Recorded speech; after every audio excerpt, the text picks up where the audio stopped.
Earlier today, June 19, 2024, I sought an audience with the President and tendered my resignation as the Secretary of Education effective July 19, 2024.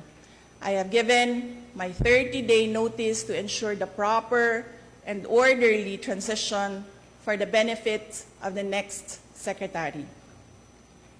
Mga kababayan, ang aking pagbibitiw ay hindi lulan ng kahinaan, kundi dala ng tunay na malasakit para sa ating mga guro at kabataang Pilipino.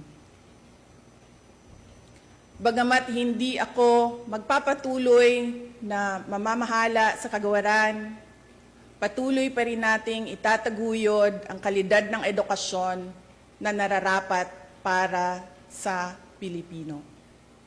Hindi man ako ang tumatayong kalihim ng edukasyon, mananatili akong isang ina na nagmamatyag at titindig para sa kapakanan ng bawat guro at bawat mag-aaral sa Pilipinas. Para sa isang matatag na Pilipinas. Mga kababayan, lahat ng ating ginagawa ay para sa Diyos, sa bayan, at bawat pamilyang Pilipino. Syukuran.